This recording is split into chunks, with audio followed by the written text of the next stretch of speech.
All right, guys, welcome to W Radio Show. I'm Richie Redneck Pimp, bad man of comedy. As usual, my brother here, the commander. Hello out there. We have a fine show lined up for y'all. We Mm-hmm. almost a couple seconds late because we were too busy telling jokes and not paying damn attention. That falls on my shoulders right here. Okay. But we got y'all remember Vincent? He's here today. Vincent Morales, he's here today. Vinny, the climb, and he's got a special guest with him, and we're going to talk about the Veterans Community Project and a whole other smorgasbord of things. We got a brand new what is it for y'all to identify. As y'all know, if you identify it, it's 100 inches into the mystery box. If you can tell me what this thing is, okay. So hit the like button, hit the share button, hit subscribe if you're watching us on YouTube. We thank you for that. Appreciate it very much. Today we're gonna have a double rant, okay. But before we do that, let's give you the first. What is it? All right, here we go.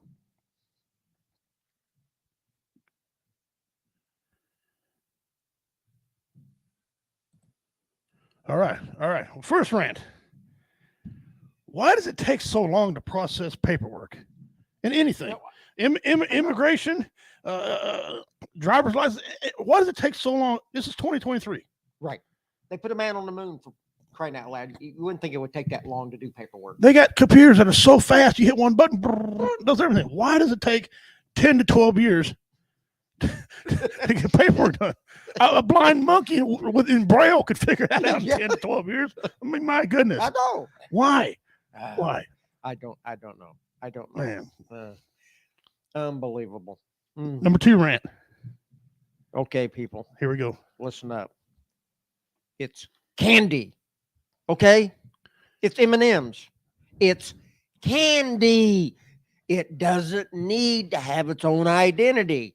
I don't care if it's got long legs, short legs, got boots with stiletto heels, short heels, no heels, sandals, tennis shoes, combat boots. I don't care if it's got false eyelashes, rouge, lipstick, earrings. I don't care. It's an M&M. It's a hard shell candy around soft chocolate, melts in your mouth, not in your hands. Okay? The M&M don't need to know what their identity is. They figured that out over 50 years ago. Oh, please, people, what's wrong with America out here? Come on. It's candy. Okay, thank you very much. I'm off my soapbox. I don't even want to know what that's about. I'm sure it's good. All right, as usual, we got our other host now. He signed on for another year. He's here with us again. Guys, welcome, Devil Doc. What's up, brother? Hey, how you guys doing? Hey, doing all right. Candy's its own identity. Yeah, candy better have its own damn identity. I mean, it's nothing else but candy. I know. That's what it is. I know. It's not a man. It's not a woman. It's not a goat. It's not a chicken. It goes in your mouth. That's it. That's it.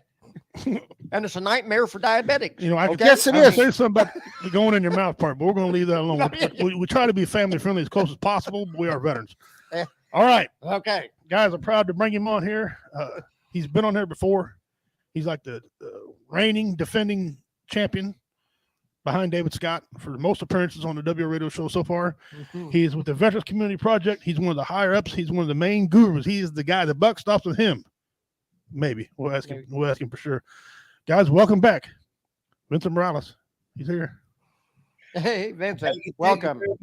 Thank you very much for the introduction, Richie, Devil Doc, and Commander. I appreciate you having me back on.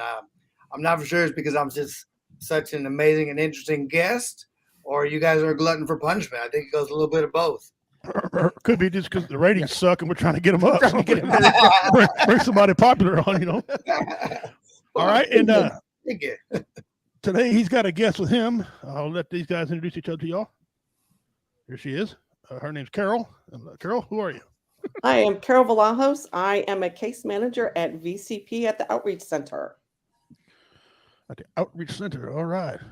Welcome. She's also a lot more than that. She's being very humble on her introduction. She is one of our outreach case managers. She is a part of a team where the rubber meets the road. That you know, always family friendly, but everybody wants to eat the sausages. Nobody wants to know how it's made. Carol and that team of individuals, they're there taking care of business, making sure our brothers and sisters are being served. So they are on the front lines. And also it's amazing because you don't necessarily associate the Navy with front lines. At least I don't, from an Army perspective. She's very modest in her mother service. She is a Navy veteran as well. No, well, Yep. welcome. We appreciate Thank it. We go from 6 to 8, so we're 2 hours, or you could bail out in 10 minutes. It depends on if you're not offended or not. You want to keep going. What we do here, we just get into the main topic, which that'd be you two today, and we ask a few. Well, these two ask you smart questions. I'll ask you something dumb, and then we'll hang around. We'll do dummy of the week. Today in history, pimps, pet, missing persons, trivia. We got a whole bunch of things lined up. First, I want to give a shout out to one of our number one fans, Mr. Dean Cerny. He says, "Hello, fellas. How you doing, brother? Thanks for tuning in to us. Dean. Hello. Love to have you as always, man. You're a good guy. Miss BJ Reed, that'll be somebody's wife up here. I won't say who, but and Dean Cerny. Oh, wait a minute. Ding, ding, ding, ding, ding, ding, ding. We have a winner to the what is it? Already right out of the gate. Look at there. Yes, we have to take care of that. Let me pop that back up. We have a winner. I was Dean speaking Cerny. out. He gets a I lot of these. automatically assumed it was Uranus. No, it kind of looks like an anus. I thought it was a testicle. Nope. I know some people thought it was an orange. I thought it was an You know? X-ray of my eye. X-ray your eye. That's a diabetic eye. Diabetic eye. Yeah, That dude going all blind. them spots and stuff on there. Well, there you go, Dean Cerny. All Good. right, way to go. Outstanding, brother. You got that. I'll have to give you your 100 entries. Last year, I gave the box away in November. Dean Cerny broke a record on here for the most entries at over 3,000. Over 3,000 entries into the mystery box. And you can get him 100 at a time by picking up the what is it, or I'll give you 20, 25 for trivia questions. That's a lot of questions Dean answered and got things right. Plus everyone else was there. So we do give a box away. A box is just a bunch of swag donated from people and things. So that's cool. Alyssa, she's here today. She gets potato. No, That's my my wife gets wife. my brain at first. And waiting for a lot of other people to tune in. Dean said, "I'm awake today." Yeah, he missed last week's show, but he's back with us. We love Dean. All right, guys, if you all know who we got sitting here with us, he's become a friend of mine. I've become a friend of his. We met, I think, maybe 2 years ago. I think I brought him on a show, and Vincent, because I met his people at Santa Calagon Day Festival in Independence, Missouri, back in 2017. And I was fascinated by these little houses because I'm a former carpenter, okay. And I was cool. I want to go inside them. And when you walk into a little structure, sometimes you're walking, it just like, wow, it's not what you thought. I didn't have that feeling this time. Yeah. I walked in like, wow, this thing's spacious. Yeah. You know, and they're not dumb. They condense stoves down to, one person. What the hell they need a big ass stove for? Yeah. You know? Yeah. And they condense it down to bed and everything. Everything just flowed. And so it fascinated me. So I started talking to some people. And reached out and got hold of Vincent there and another guy. And ever since then, Vincent and I have been friends. I've invited him to Warrior Fest. He gladly accepted that invite. And he's here with us. So Vincent, brother, last time you was here, you talked about things going on. What you guys got going on. So without any further ado, catch us up where you guys at and what's going on. Any fundraisers? Well, I'd like to, first of all, start off by saying thank you. I feel like we're at a level where I can just call you Redneck Pimp. Are we at that level yet? Yeah. All right, Big Pimpin'. So, Big Pimpin', let's kind of catching you up. We had just really an amazing year at Veterans Community Project, capping off 2022 with services rendered in the Kansas City area alone. Over 700 veterans reached directly in excess of around $70,000 to $80,000 in emergency assistance to veterans in their time of need. And that's just from our outreach side alone. We have successfully transitioned last year. I want to say it was exactly 12 veterans into permanent housing. And our staff has grown exponentially. Carol, but I'm going to slip it. I'm going to call her Skittles, and I'll let her tell you why in a little bit there. Having a conversation with Pimpin' and Skittles. It was just an amazing year for Veterans Community Project in Kansas City, as our project is fulfilling out. And on the national expansion side, we've truly set the market and enforced it. We are 60 to 90 days away from housing veterans in our Longmont location, Boulder, Colorado, as well as St. Louis, Missouri. in the history of organization that this is a dream fulfilled truly. First fulfillment of the dream was the tiny homes and getting this off the ground. A bunch of combat veterans with the vision, all gas, no brakes, and never truly expected to the community to rally behind us as they have, and it's just been a blessing to see that reservoir of goodwill toward our brothers and sisters, toward us, towards this country. So that's really been amazing, and reason I really wanted to have Skittles here is because I love Veterans Community Project, and the mission and my purpose has transformed, and I now get the joy of working on our expansion team. So I do not get that daily interaction that I love and miss with our brothers and sisters. And Carol and that team, they get that daily interaction. They have those stories. They have those connections. They know the people by face when they walk in. And that's what makes VCP so amazing. And, just to know that community, when you walk in, that person, their story, what's going on. We humanize everybody to the point to where they're our battle buddies, right? To our left and right, they're our brothers and sisters, and we're going to treat them, as such. So it's really just a blessing to be in that aspect, and truly, and Richie, pimping. I'll go back to you, man. It's efforts such as you all here that got us to where we are. It is efforts such as that will keep us going forward. And it will always allow us to connect to any veteran anywhere that we can, assist. The big issue that we have, and we all know this: knowledge is power, right? Absolutely. Yeah. And in the military, and I think this is for all branches, dissemination of information. If the guy goes down and your supervisor, your superior, your team leader, squad leader goes down, do you know his job, right? Can you do the job and above and below you? And pimping, you're doing the job of all of us, brother, having this, because we're getting the word out, we're spreading the word. So thank you for that opportunity as always. Well, hey, man, we do our duty here. It ain't just me, Commander and Double Duck. They got a big effort what goes on here too. We don't like to put out information and not back it up. You know what I'm saying? Right. Call me sometime. I'll talk to you. Then when you call me, the guy's subscriber is no longer in service because he's taking a poop or something. No, we want to be able to answer the phone. Okay. Yes, indeed. Like this man here. This guy is so into what he does that he got the flag route, and he got people say, well, if you ever need to hang them flags, call me.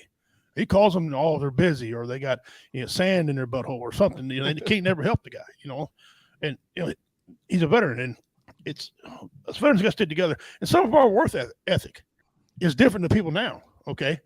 We want to get stuff done. And like you hit something that a lot of people don't know. If you go down, do I know your job and can take over? Okay. Military, they teach you to do that. Not in the civilian world. Yep. I've seen business shut down because the leaders down, they don't know what to do. They panic. And next thing you know, the break room's on fire and people are assaulting each other. And, the hamburger can't get flipped over. I mean, come on. It's a hamburger. First of all, flip the damn thing. And let's go.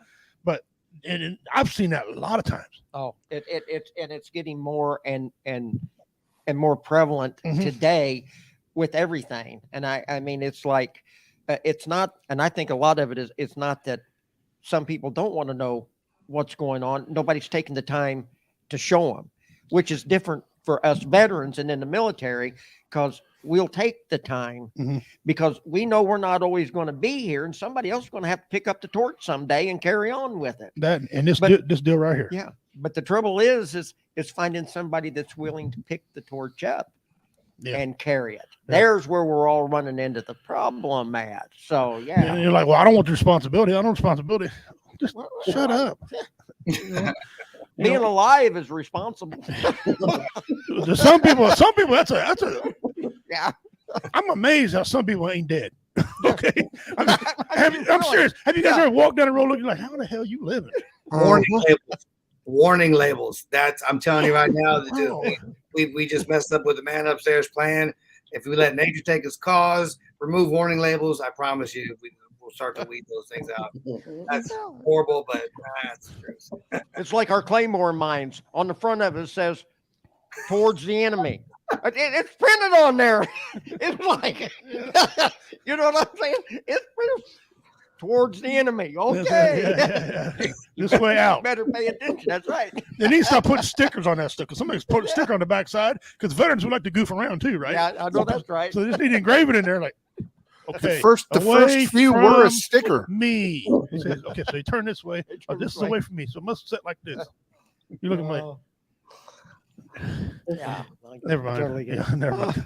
Well, so, guys, I appreciate what you guys Yes. do. Oh, it's fantastic. These little houses. Give me. I don't know how much house for you can go into the finance department about this question, but what does it cost to build an average house for a veteran? Well, not really for a veteran, for you. Yeah. For us. So I can tell you that as our project has grown, the market fluctuates, which is a given. Yeah. Truly, if you yourself or somebody that was not affiliated with Veterans Community Project were to build these houses to the standard that we build them in, I would probably say you're looking around 80 to 90K. Our entry into, if you'd like to sponsor a house, I know everybody out there is listening, but if they're interested in sponsoring a house individually, depending on the market and kind of where we're at that time, it's usually around 50K to sponsor a house. Wow. Okay.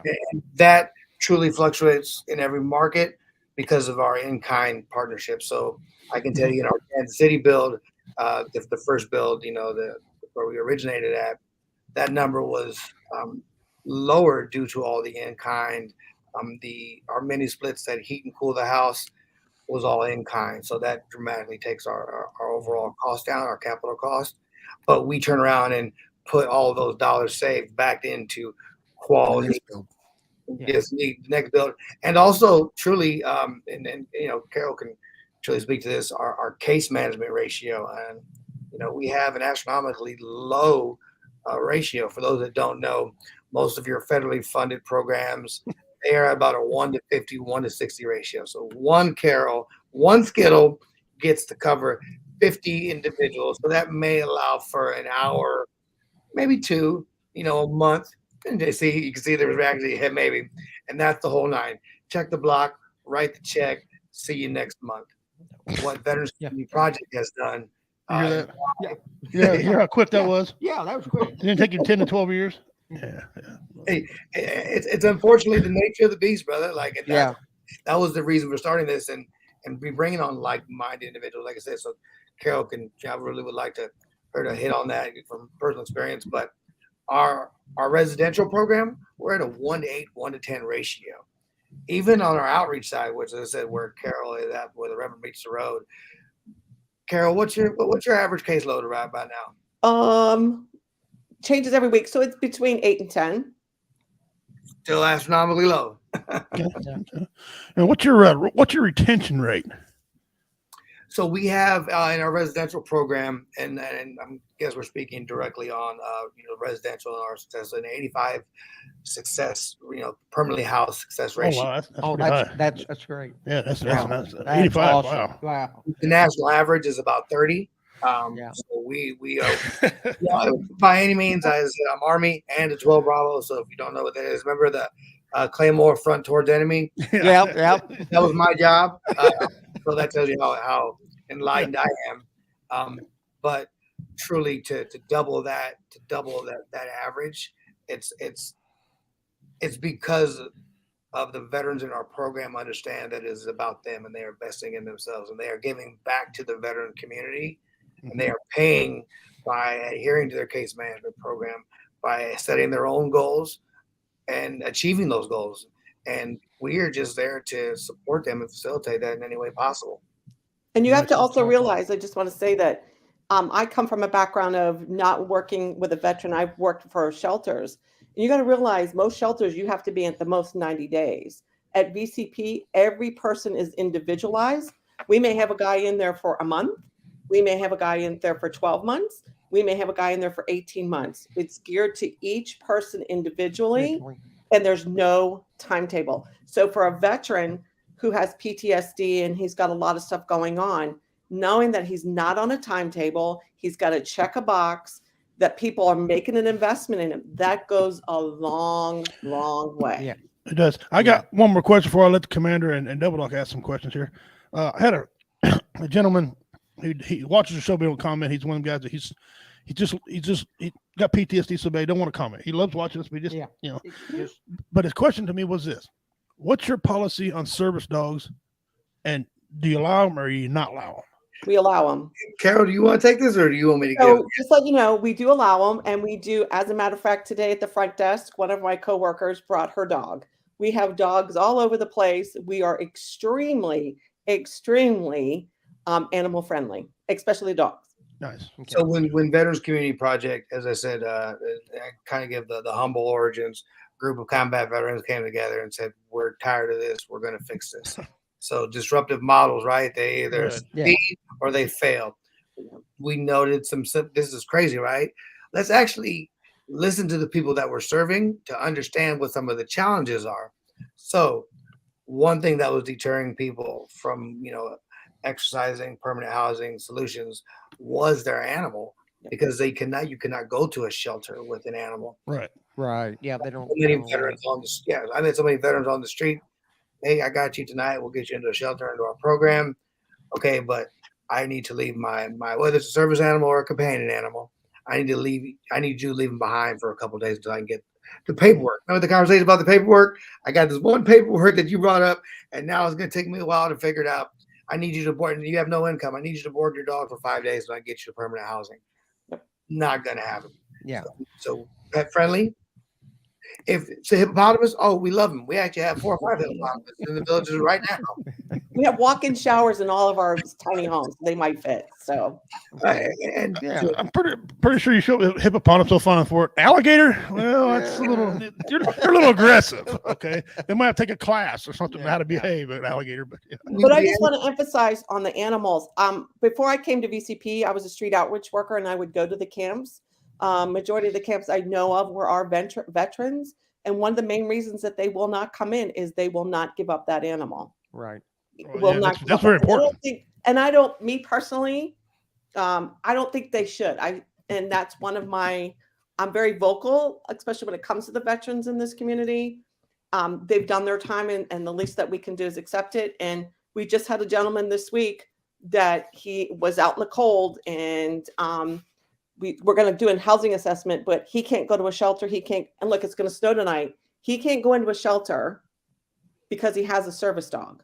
Let's think about what I just said. Someone who's given his life for this country. Mhm. I cannot let him be warm tonight because he has a service dog. I have a problem with that. Yeah. Yeah, That's a big problem. We do too, because that service dog Mhm. might help that person not to get out of control. That's Correct. right. I mean, because people with different disabilities, like me example, I'm overly aggressive. Yep. If I'm on medication, I'll be in jail. Okay, I don't do the situation very well. If I got a dog keeps me calm Mhm. and save you money for me tearing shit up, why not just let me have the dog in there? Everybody's fine. I'm a jovial guy, Yeah. Why not? People don't understand veteran plights. They don't. Yeah. You hear people all the time, oh, we love veterans. We help you out. How? How are you helping? It ain't just about donating money. That's great. But how? Mhm. The kind word? No, I ain't heard nothing. I helped you put up flag routes. What are you doing? Yeah. And not to get political, but our government, if we don't help ourselves, the government's not You going. ain't gonna get no help. No. Yeah. Veterans got to look out for veterans. And I'm talking that's just state the way and it local. is. I'm talking Yeah. about federal and local government. All the okay? way All the up. way around. I mean, Yeah. they preach a good talk in people in office. Yeah. Okay. Mhm. I had an idea one time to help cut back on veteran obesity, which is I did a show on it one time. It's astronomically high. You wouldn't believe how many veterans are overweight. Okay. Mhm. Me too. But I'm getting under control now. I've done all 7 pounds. Woo, yeah, good day. And I asked him, I said, you know what? Instead of giving me all this medicine, why don't you give me a month's subscription to a gym, okay, with a battle buddy, what we call them, or a friend who would motivate you, right? And let me lose the weight on the machines. Let me do it naturally. Like, well, that costs too much. You're spending billions of dollars on medication. How's it going to cost so much? Yeah. And some of Planet these gyms, Planet somebody's- Fitness is only $10 a month. and to some veterans, they cut it in half, so it's $5. Yeah. Yep. Okay, I'll drive myself. I don't need you to shuttle me.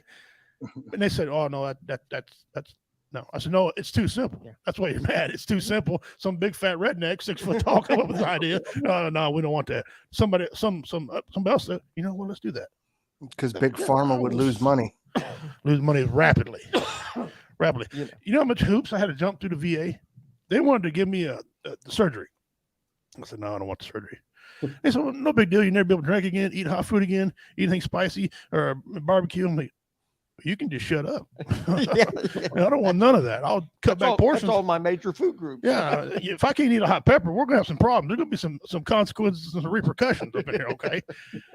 I said, what else you got? He said, well, we got some high octane pills. I said, there you go. I'll take them and I'll run a little bit. I almost cussed. I'll get on the treadmill and do stuff.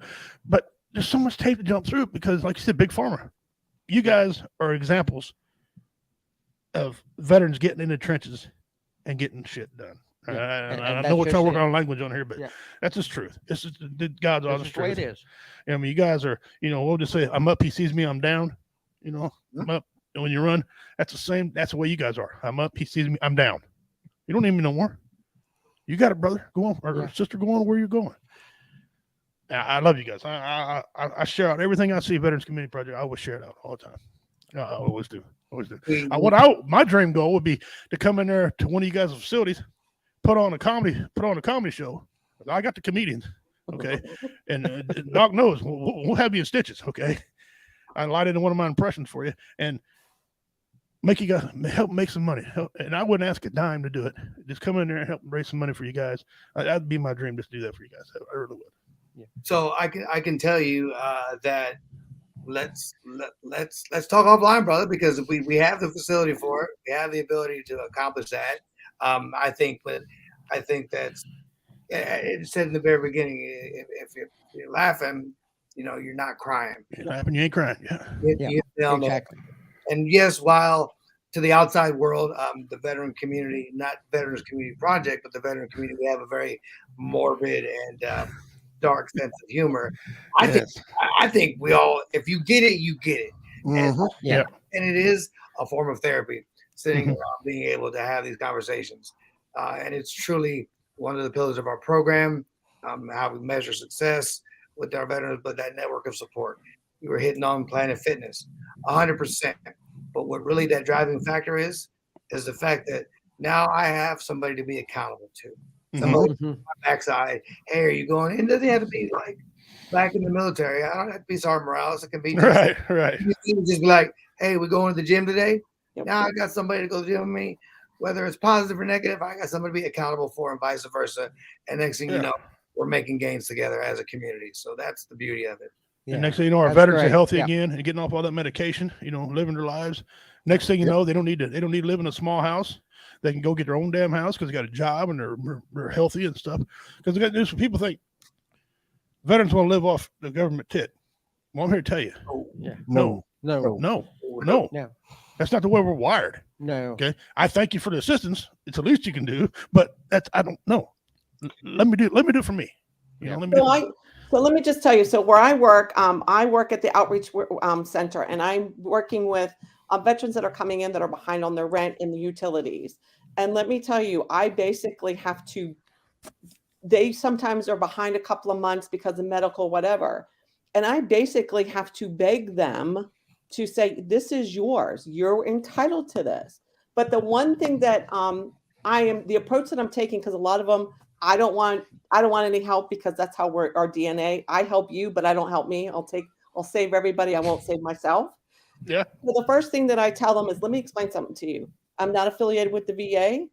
We work with them, but I don't work for the VA. Let me explain something to you real quick. The reason why you're here is a bunch of guys that were veterans got together and wanted to get away from the bullshit and the red tape. These guys started this, so someone's got your back. I am telling you, as a veteran, sitting in front of you, I got your back. What do you need from me to help you to stand up again? Mm-hmm. That's why we're here. Yeah, there you go. What is that going to take? And like today, this guy has a lot going on. And when I told him to his face, I got your back, he broke down and cried. He says, you know how long as I've heard someone say that to me was when I left the military. Yeah. I said, well, you know what? I got your back. What else do you need? What else do you do? Because you're not leaving here because I got your back. And you're down, I need to pick you back up. So what is it going to take for me to get you back up, strap on, and let's go? You know, it's a good feeling for a veteran to know that somebody's got his six Yep. covered. Mhm. You know what I'm saying? Mhm. You Yes. know, got to have that six covered. How is the trust situation with these veterans coming in that you're helping out? I know that for years, the wife and I and our daughter, we volunteered down at Kansas City Rescue Mission at 17th and Cherry. Mhm. Okay. I know Mhm. y'all are aware of that place down there. Okay. And Mhm. a lot of clients come through down there to get their evening meal. If they're lucky, they got $1, they can have a bunk for the night. You know, if not, then they're given a sack lunch and they're back out on the street for the night. Right. A lot of those veterans that come through down there, I would visit with those guys, and they didn't want to seek anything because they got burnt so bad by the government that they didn't trust anybody, and we'd head back out to their little tent city. So how are you overcoming this trust to build that relationship with these veterans that have that issue out there? Well, first of all, the first thing I right up to what I say to them, I'm not a civilian. Yeah. I'm not a civilian. So, and I tell them right up front, let me explain something. I'm an open book and I will tell you everything in my life. I'm deal with the VA. I'm having all kinds of problems. I know what you're going through. I have a Mhm. daughter that's a wounded vet. I know exactly. I can walk the walk and talk the talk. There you I go. totally understand that. And you know what? And I had the conversation with somebody because I've been doing outreach for 15 years. I worked on the streets of Seattle and came here. And I said, I don't go right up to him like, are you a veteran? I started off with, what do you need? When someone comes into VCP, Mhm. I ask them, I say, hey, when I ask them for their ID, they ask me, why are you asking for my ID? I say, I want to see how bad the VA took your picture. That's all I want to see. Yeah. Yeah. They need a new camera. They start joking. What branch of service? Did they say Army? I said, sorry to hear that. If they say I Yeah. was a Marine, if you were the Marine, I was your Uber driver. That boom. And then they know that you know what they're talking about. We Yeah. speak the same language. And I'm like, what can I help you with? From Well, I don't know what services you can help. I'm like, all right, well, come on, let's go in here and talk. Start talking about their military service. Now we're at even playing field. There you go. So I'm even. What do you need? Well, I'm like, look, you came in here. Let me explain something. Again, you're in a safe place. This place was started by veterans, run by veterans. I got your back. But if you don't tell me, I can't. Are you hungry? Let me go get you something to eat. Do you have some food? Let me give you a food box. What do you got? Yeah. Yeah. Start. Exactly. You just start. I start chipping away. It may not take the first time. May not take the second time. I've got a guy that's living down by the river in a tent. He's a veteran. It took me 7 months for him to come down to VCP. I'm not a bit surprised. You're lucky you got him in 7 I was gonna months. say that's kind of early. Good job. But for me, the reason why is I kept going when I was working for a prior company. I kept going every week. What do you need? He goes, well, I need coffee. Here's your coffee. I need cat food. Here's your cat food. Then he finally said to me, he goes, are you going to ask me my name? You know, mine's Skittles. If you want to give me your name, so be it. I don't write, and I never took a piece of paper. I never asked for your date of birth or your social or your name. If you want to give it to me, we're great. So it's just building that trust. The reason why I'm called Skittles is because I always change my hair. This is my business card. It's easier to remember by my crazy hair. It's just easier. And I used to write my phone number and on a package of Skittles. Easier for them to remember. But I don't automatically go up and say, are you veteran? What can you do? What do you want? It's little by little. And that's what we do at BCP. Tell me your story. Right? The simple words is, you're safe. We're veterans in here. What can I help you with? And that's it. And if he doesn't want to tell me, that's okay. But and I tell them, you're not, because Vinny will know me, you're not leaving here without anything in your hands. You're not leaving empty-handed with me. Yeah, And there you go. the beautiful part about our program is that everybody has something to give. Her approach is, I have a more proactive approach, explaining.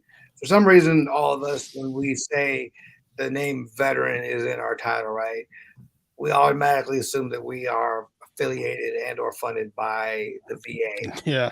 Yeah, right. That's the first thing that flies out there. Yeah. Yeah. And you got to break that connection in there somewhere, because if they hear VA, they're gone, man. They have boogied on down the road. And So there's this is what's worked for me and some of connecting with individuals.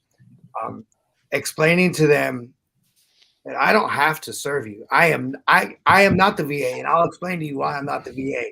You can walk out that door with no assistance on your own choosing, and I won't stop you. And you can also come back in that door, showing respect, understanding that we want to help you. Like that is our passion, is to get you right, to get this community that dedicated so much of their life, wrote that blank check, get us all on the same page. But if you come in here, and we've seen that, right? Thinking that we're affiliated with the VA, I don't have to do a damn thing. I want to do this. I want to get you squared. I want to see. Right. Yeah, exactly. That's exactly delineation that for me, that's always worked.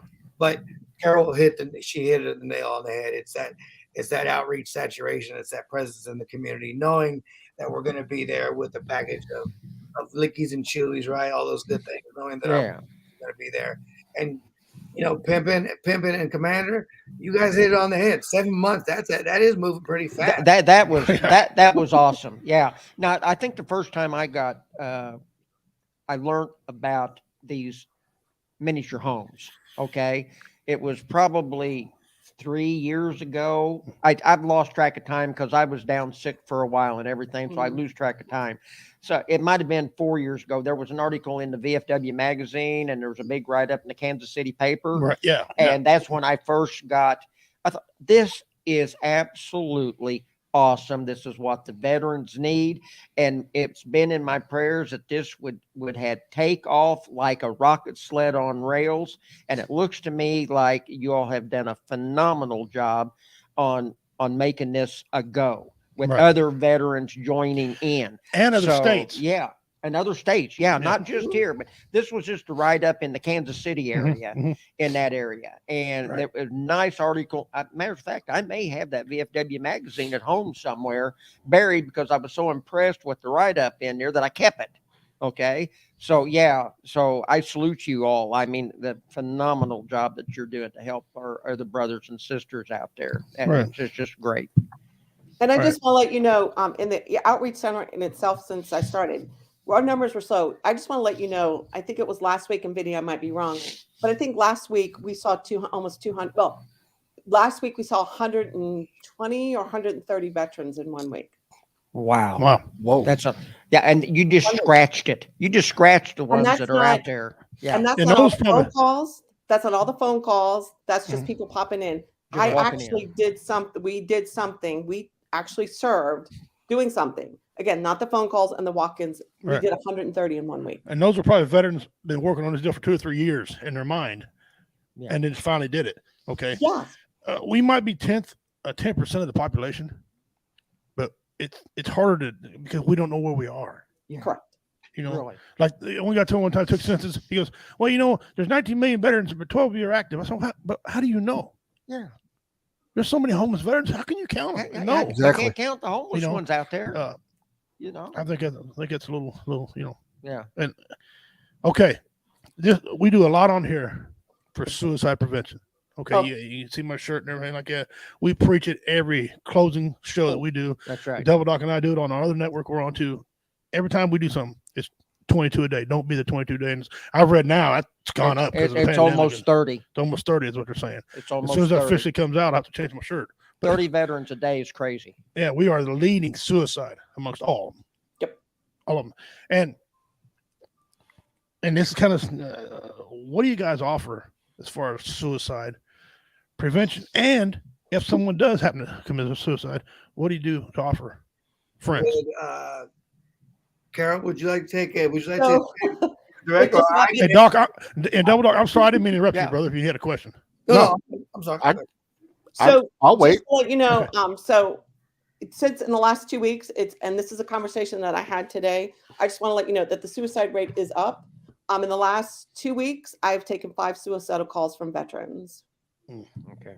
I had one guy that basically somehow he called the VA and they transferred to us. Okay. Answered the call, 45 minutes to an hour. He's like, you don't understand. I'm the one who drove the truck. I'm the one who gave the soldiers the bullets. I'm the one. And I said, I understand that, but that was, your job, not as a human would you do it. So my background is I've done suicide preventions and I know how to ask certain questions.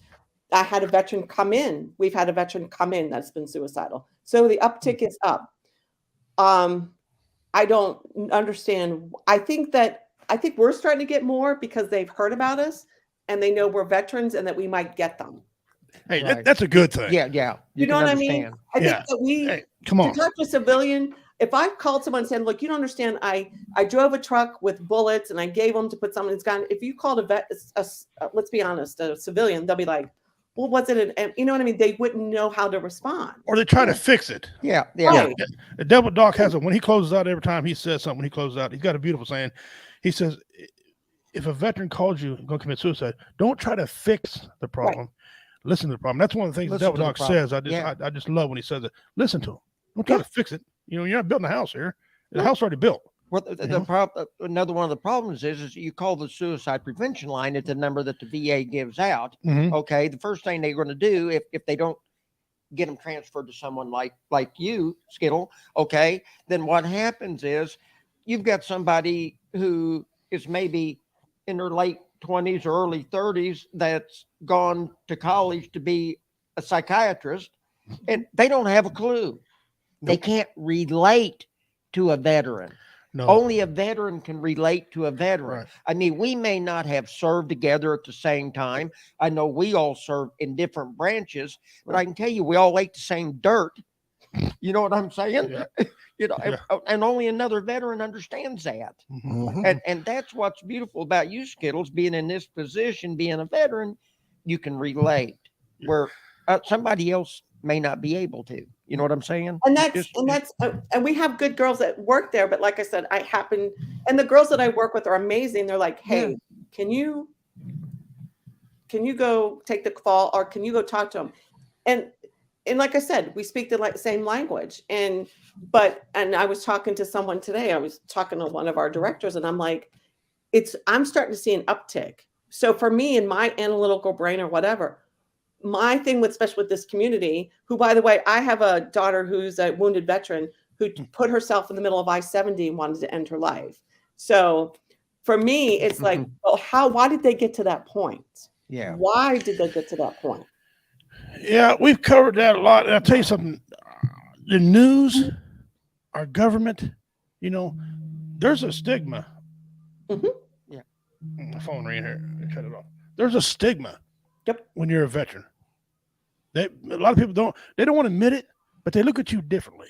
Yes. Okay. They either think, one, you're unstable. Correct. Okay. And maybe we are. Okay. Who knows? Or they, you know, they're all gun-toting crazies. No, that's not quite true either. No. You know, they all own hand grenades. Well, I don't own a grenade at all. I can make one. Yeah, I can do, but I don't need one. But I don't need one. I don't want one. Okay, because I know me. I'm a redneck. I'll play with it. I'll blow up a car or something. I can go dig underneath your kitchen sink and build a bomb. Yeah. You know? So, and there's a stigma. And there's also stigma. People think, well, veterans just want to live hand to hand. Yeah. You know, people give them stuff. Again, that's not, people don't take the time to do a quick Google search. Okay. And they want to bring their feels in, or they start blaming. You know, the government will put you in that position. Shame on the government. They want to tell you this when they're talking to you on the phone. No, because if someone's committing suicide and now you're talking bad about their government, they're going to think, well, there's no reason for me to be around. My government hates me. That's no. Keep your feelings out of it. Yeah. Mm-hmm. Okay, let them vent. There's nothing wrong with them venting. We had a guy on here, 3-4 years ago. Okay, his name was Stan. Great fan of the show, loved us. He watched us like Dean watches on there. Right. One day during the show, he said, "Guys, I can't go on no more. I've had all I can do." Okay, and if you deal with suicide, that's one of the sayings right there that you need to trigger you. Okay. Yep. We took our script, and as you see, I got a script. Okay, we go by. Doc and I, Commander, go by script. We stopped it. We threw it out. We turned all our attention to him. The viewers come up, Dean Cerny, Josh, and a bunch of them came up and started giving him love. Say, "Hey, Stan, we love you, man. We love you." Hey, there, you know, he didn't. We talked him out of it. Okay. 3 months later, he passed away from a bad heart. Mm-hmm. So we added 3 more months to his life, I believe, right? Tragically, his wife, who was also a fan, came on and says, "Guys, I don't want a handout. I just need a little help. I've got a job now. I just need something to get me to, and then I'll take care of everything myself. Okay, is there any way you can help me? I said, well, let's do this. So Justin Snodgrass, used to be with us on here, he contacted a bunch of people. We did a 12-hour marathon for her to raise money. Yeah. And we got to the end of that 12-hour marathon, and we were still a little bit short. One of our bands who play with Warrior Festivals and everything called him and said, how much more does she need? And we put them in contact with each other, and they made her goal. She was very thankful. And she watches us from periodically time to time when she's not working. Okay. I've seen it because, we were going to shut the show down. I didn't feel like we were helping anybody. We had 1 or 2 viewers, come to find out people can't watch us live at dinner time. They come back and watch us during the week. Right. The numbers grow. Yeah. But we were getting down. That right there showed the power. Mm-hmm. Yeah. What we can do, what you can do, and it was just after that, we go. If there's a way, him and I they shut the computers off in town, and internet, and we didn't know about it. No internet. I'm thinking, what the hell's going on? I got on my phone, we put it up here, and we had a guy from another network host for us, just so we could put on a show. So that's how bad it got. Adapt and overcome. We adapt and overcome. That's right. And we see. You guys remind me. Vincent reminds me the same way, man. When I met him, first of all, he don't talk gibberish, and he's not counterfeit. You can tell a lot. Us veterans, we also have an innate ability to see through somebody. We see if somebody's completely full of shit or not. Okay, people are stolen valor and all that. And women might get tricked by a man, but when a woman's completely full of crap. Okay, women can see right through another woman's bulldog ass quickly. Okay, Correct. And I didn't sense that with Vincent, and I loved him since I met him, man. I'm not talking, rub his bald head low. I mean, I just love the guy. Every minute, and he showed his authentic. Hey, what's wrong with a bald head? Nothing.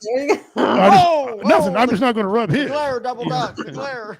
I mean, we can put our bald heads together for you, and you can rub on both of our heads. I think No. it's happen for you. We're here Well, for you. what? But you know what? At least will be a verse of he's white, you're Mexican, I'm Indian, so I'm trying to catch up with you, double dot. I'm trying. he's trying. I don't want to take my hat off because I look like a cancer patient, so I got problems. I cleared that joke with him, by the way. Look Double like Dog's you've got been cancer. scalped. So I cleared it with him. Yeah, I'm so bad at growing beard. I'm so bad at growing hair. This is 9 years. This beard has 9 years of growth. That's it. My face looks like I got hit by battery acid. Okay, that's how bad I'm just terrible growing hair. That's probably because of the Indian in me. But let's take a break for a second from you guys. We'll come back to y'all. Yep. And let's continue on here. Let's get Catch some of our goodies here. let's do some of our funny memes. Okay, here we go. All right, Vincent. How do you say ratchet strap? Ratchet strap. You've been saying it wrong all your life. Yep. I got proof. Okay. Yeah, I'm lost. Ratchet straps. That's a good one. Yeah, that's a good one. I like that. I'm asking you, please, to start saying it correctly. I No will, one will ever know. I No one will, will ever know. I will rat shit that down. It ain't going nowhere. That ain't going nowhere. We had one. What was it? And these people are voting. Yeah, these people were three shows ago. We had it showed a guy he wrecked, but he strapped it so good his load was still intact. But Yeah, I was all mangled up. He didn't spill a drop. Nope, I like it. That was great. He could open a class of how to rat shit traps up. Here's just a question for you. Time and service. How many of you have seen rat shit straps destroy the most educated of officers and or NCOs? And it's always a second lieutenant. Oh, yes. Always a second lieutenant. Second lieutenant. Yes. We've seen it. I've always wondered why the military thought there was a need for second lieutenant. I never figured that out. Warrant officers are smarter than they are. Okay? Yeah. I think the warrant Well, officers. because they had to be an E5 before they could even go to warrant officer school. So there you go. Man, Yeah. And don't give a second lieutenant a map. I got to tell you guys a story go here. ahead. Real quick, Or an real ensign. fast. Okay, we were on maneuvers in Germany on reforger training. Okay, just before I got out of the service. It was the first time the 101st had been back to Germany since the end of World War II. They did not like our patch. They really hated it. Anyway, we were in a convoy, and we'd been driving, and pretty soon the convoy stopped. Okay. One of the guys in my platoon looked over and says, "Hey, Sarge, where are we? What's going on? Where are we?" And I said, "How do I know? I'm sitting in the back of a deuce and a half with you with the canvas over the top of it." So anyway, I get up I pull the flap back. I look out over the cab, get my binoculars, and look way down at the head of the column. There are 6 officers trying to unfold their maps on top of the hood of a Jeep. I just turned around, sat down. I said, guys, we're lost. It's gonna be a while. We are lost. Okay. All right. Enough for the war story. I have DNA evidence. Uh-oh. DNA evidence of the oldest Karen on record. Uh-oh. Say hello.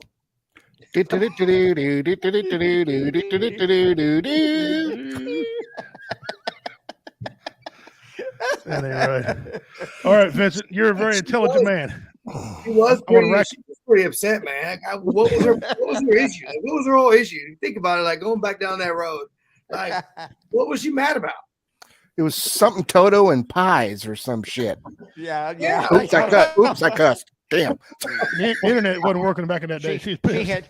She had gotten Toto taken away from Dorothy, and she was heading down the road with that little doggy in her. Your mouth. little doggy ate one of my pies in the window. Ooh. It's a All right. vicious animal. It bit me. Oh, Yeah. Okay, you're a very intelligent man, Vincent. Yes. I want to show you a picture, and and anybody else out there, comment yes in the comments when you see it. Okay, when you see it, I'm not gonna tell you what it is. Mm-hmm. Stay that picture well. Yep. You can answer. You can answer. You don't have to comment. Everybody else comment in the comment section, please. When you So see it. you want me to answer, or do you want me to say yes, what I see? Yeah, you can go ahead. You can go ahead and answer. I mean, there legitimately are. Like, I'm trying to figure out if he's Cyclops because of his eye pro there. I don't think that's designated eye pro whatsoever. No. Let's see there. We're looking at some really great trigger, some really good trigger safety there. That's the unique way to hold that. yeah. Those optics right there. I don't think that those line up with those iron sights. That's That's right. Yeah. That's the main thing. Yeah. There That's the main thing. are so many things wrong with that there. I'm just kind of confused on exactly what he has going on there. The safest space for him is in front of him. he ain't shooting shit. Okay. I run up on him, I'm He's a shooting bad guy. behind I'm him. like, if I run up on him, I'm a bad guy. I'm like, oh, I'm safe around this guy. He can't do nothing. He does butt strokes me with him. I'm Something. standing in front of him. All right, ladies, be careful what you say. Yesterday, a creep told me he loved my long hair, so I cut it off. Somebody else says I love your neck.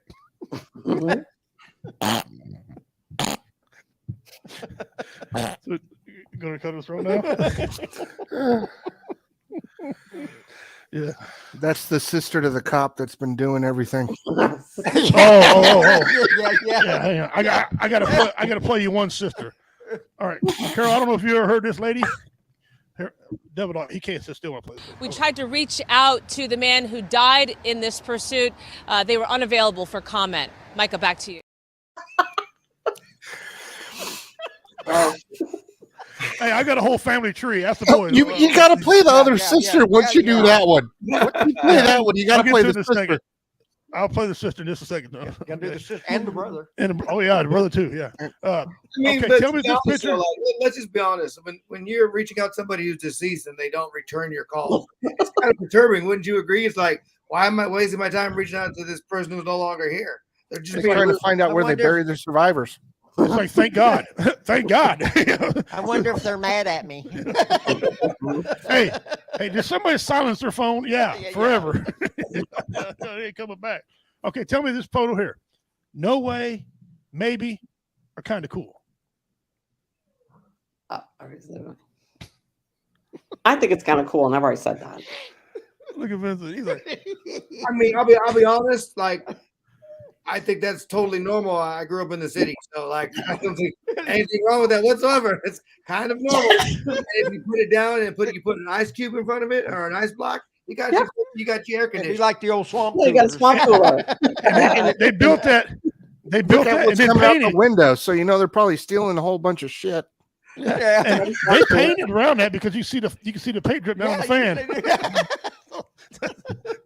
They ain't putting a real one in there. That's it. That's what they're working with. And I bet you can rent that room for about $300 a month. I bet you can. Yeah. But them fans do work good. I understand why they put it up there. And You know what? out What's of the wall first. amazing about this as well is Huh? that I want to know if they Yes. took it out of the wall first. Look at the hole in the fucking wall. Yeah.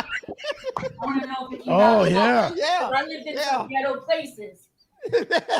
No, that's not ghetto at all. No, that ain't even redneck. That's like, That's I wouldn't say lazy because you know how much effort they had to put to wire that. That looks like a pair of Dickies over the window. that's high class Arkansas stuff there. Oh yeah, yeah. Yes, sir. I'm telling you. Here's a cool picture of some of the footage from Mars, from the Mars.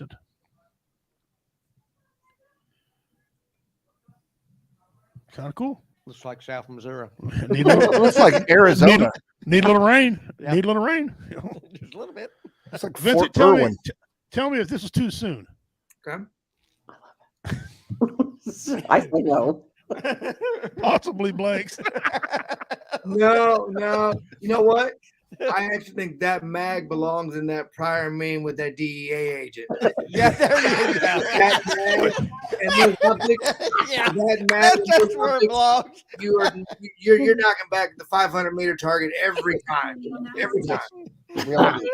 Yes. All right, now we'll get to some. All right, I got to play you one of the sister to that. To the reporter. You're in for a treat. Yes, you are. Or wait a minute, she's up here. She's Hang on. All right, ready? Brace yourself. You got to read this one. This ain't listen. This is reading. Oh, okay.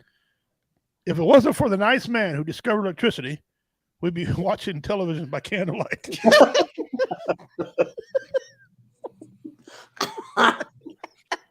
Oh my god. That's the sister. That I got a Here's the brother next somewhere. sister. Where's that brother? But tell me if I'm wrong about like that fan picture as well as that. These are things that I can say that I have actually witnessed to taking place downrange. Yeah. Like, Or they need to take place downrange.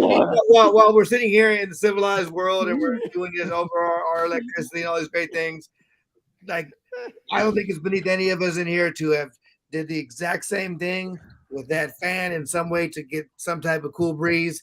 And you know, everyone, 12 guys are sitting around a 10-inch screen watching a DVD player by candlelight. Like, that's actually quite norm for our demographic. Yeah, I'm gonna play the brother. Okay, then we'll tell you what all these people have in common. A baby was born in Alabama yesterday with the same birthday as both of its parents. Many are calling it a miracle that a pair of twins was able to give birth to a healthy baby.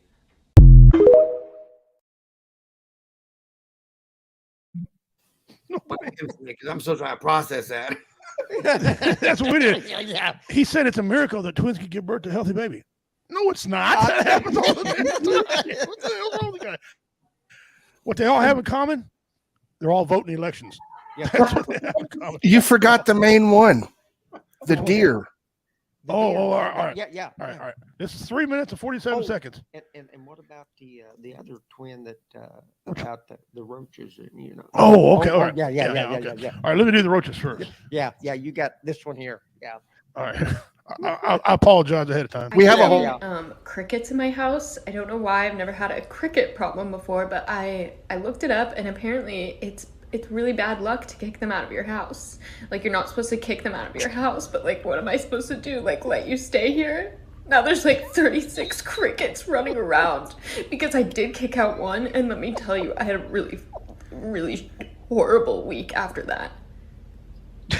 And now they're just running around. And I'm like, please move. I just want to make a piece of toast and you're in my way. And I open a cabinet and it's just like, oh, hey, cricket that I can't kick out of my house. Can you please just leave? I don't want to kick you out. I just want to ask you nicely to leave. My house is just infested with crickets.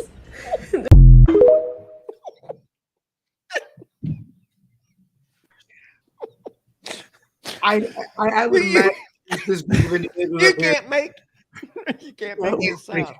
it's pretty current on all the great things that are happening in this country. I'm seeing something. You are 100% right there, Big Pimpin', that they all vote. They all vote. Noticing that they're all coming from a certain platform. Yeah. Well, here's one. Now, this is 3 minutes and 47 seconds. Okay. Okay. But Please, it's God, epic. Oh, it's classic. Please, God, listen to it very closely. Brace yourself. Don't fall out of your chair because I can't get to you in time. Yeah. Okay? All right, here we go. Now, Donna, you got quite the vent today. It sounds like what's going on with you. Well, I wanted to voice my opinion on something that's been bothering me for a really long time. Okay. I tried writing the newspaper and contacting TV stations, but nobody seems to want to help me with this. So that's why I'm calling you guys. What's the issue? Well, over the past few years, I've been involved in 3 separate car accidents involving deer. Mm-hmm. With the population and everything. Each of these incidents, they've occurred shortly after I saw a deer crossing sign on the highway. Well, my frustration is that Minnesota and North Dakota Departments of Transportation would allow these deer crossings to be in such high traffic areas. I mean, I've even seen them on the interstate. Why are we encouraging deer to cross at the interstate? I don't get it. That's such a high traffic area. I mean, I understand that deer are wild animals and they need to travel across the streets occasionally to survive and, of course, to find food, but it seems to me that so irresponsible of us to allow these deer crossings to be in areas where these deer are so likely to be struck by oncoming traffic. I mean, wouldn't you agree? I mean, it's just, I mean, you think they would put deer crossings maybe, in, smaller towns, maybe during at a school crossing. It would be a safer place for them to cross. Put the deer crossing sign.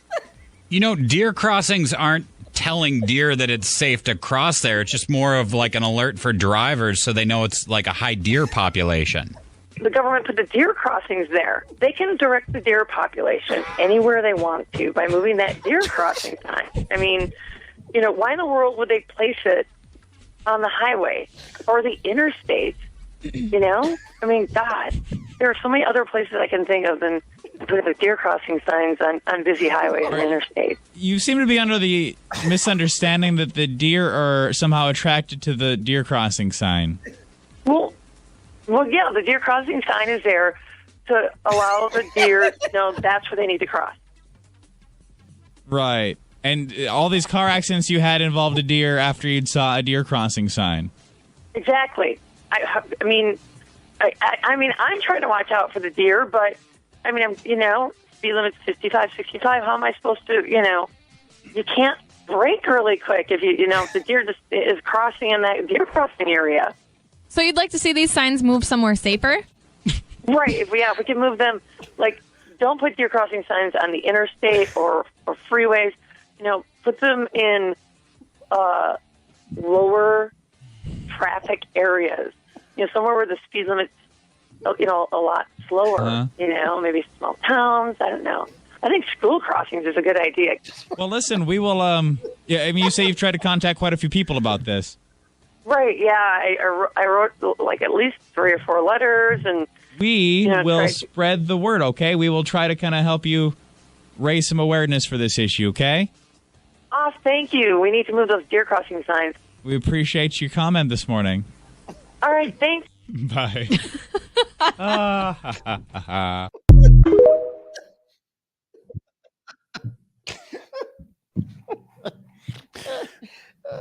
She voted.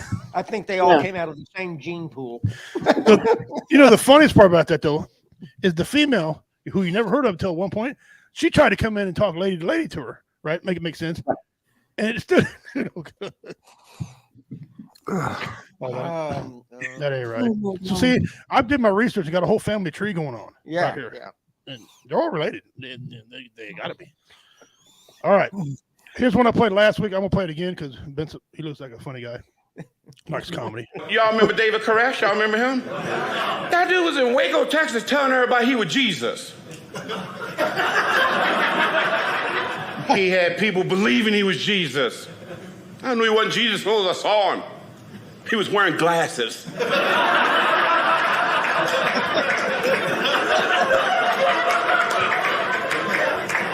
I'm just saying, I don't know about you, but my Lord and Savior did not need corrective lenses. That's all I'm trying to say. Jesus coming back for his people, but he ain't gonna stop at the mall and get his glasses at Lens Crafters in about an hour. He ain't gonna do it like that. He can fit his own eyeballs, you know what I'm saying? He was just coming back to get us. Come on, we're going back to heaven. Let's go. He was like, hold up, I think I got glaucoma. I'm good, keep walking, keep walking.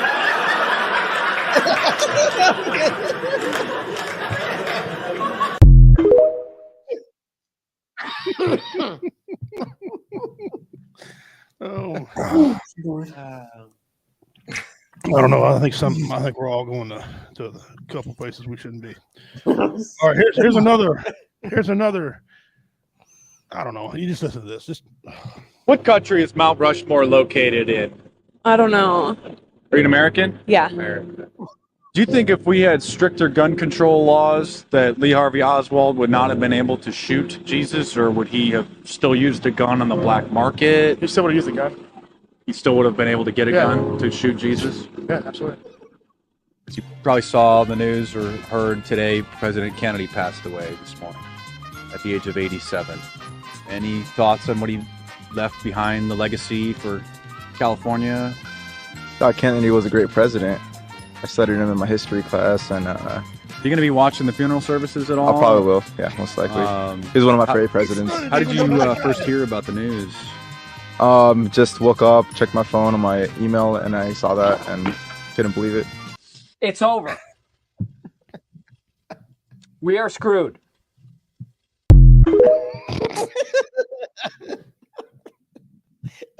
I feel so bad right now because that was filmed in my hometown of Oceanside, California. Oh, wow. I'm so glad I'm on the East Coast now. All right, Carol, Vincent, you remember that lady cop who, what's a polite word to say? Ladied her way to the top? Very promiscuously. Promiscuously, there you go. There you go. Accelerated That's to why, the top. That's why you're my brother. I love you, man. I got her intro video. Okay, here we go. Here's an intro. This is former police officer Megan Hall, who was eager to show up to the job every day and grinded herself from the bottom to the top. And her husband, who supported her through long and hard days when she would come home sore and exhausted. An outstanding example of a young woman on the force. May the force be with you. And it was. The force was with her. In her, around her. I wonder if they wanted to know if she was watertight at all. All right. Like President Biden or not like President Biden, sometimes when he talks, you need an interpreter. Okay. And, well, they ask him a question then. Classified material next to your Corvette. What were you thinking?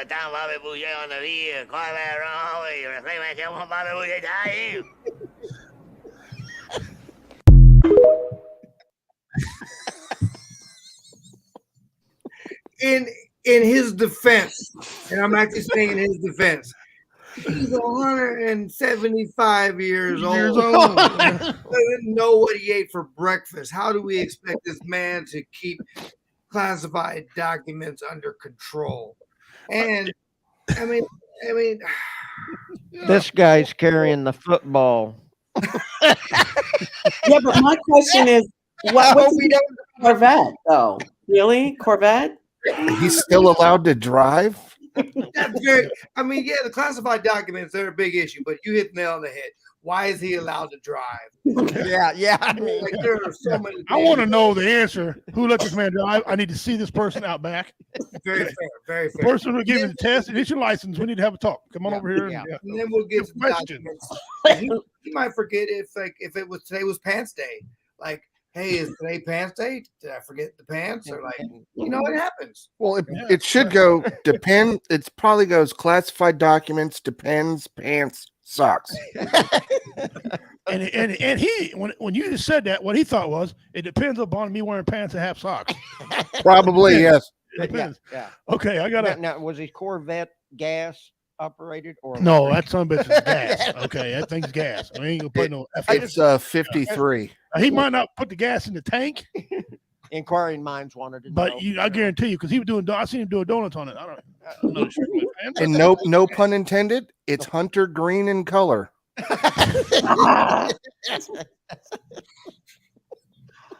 Are we still live? We're still live. Yeah. They killed the shit. Okay. No, they shut us down. Now, ladies, the shoe's on the other foot now. Uh-oh. All that complaining and whining I heard y'all do. This is for us men. I took my wife to the lumber store so she can see what it's like when I go shopping with her.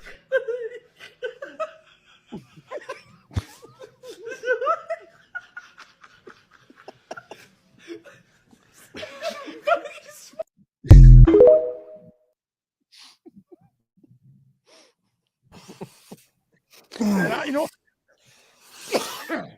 know, there are so many things to say about that I think they're just better off not being said. There are so many things to say about that, but well, since I'm a comedian and I have no filter, I'll say something. I'll say a couple things. Women think it's funny to give us a list, send us to the grocery store, and then turn off their phone and say they got to learn. Okay, I'm gonna make a list of auto parts stuff. Send you to the auto parts store. I'm going fishing. You got to learn. Ain't like that. Oh yeah, sweetheart, I love you, baby. I don't mean anything I said on here. This is just jokes, okay?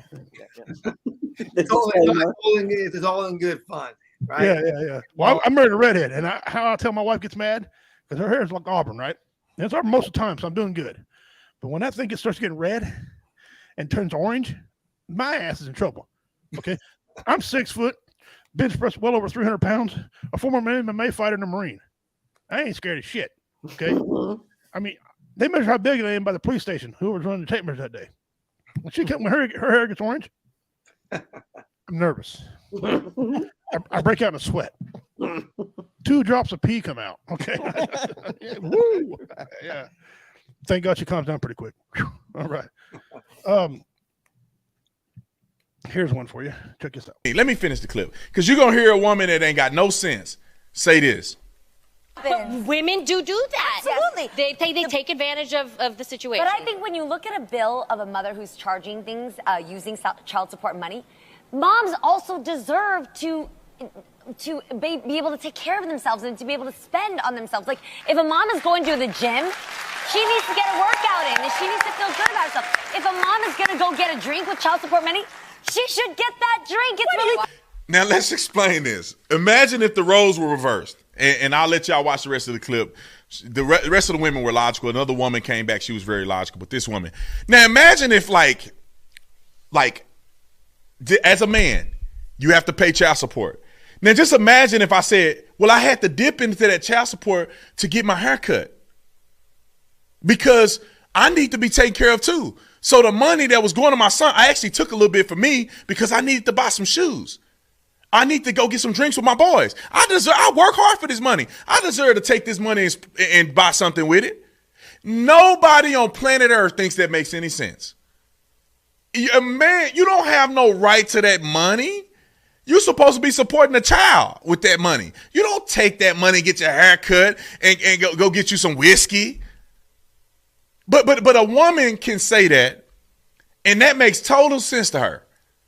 That the money comes in and she should be able to use money to go and have a mimosa on the weekend and go to the gym and get her eyelashes done. No, that's what you do with your money.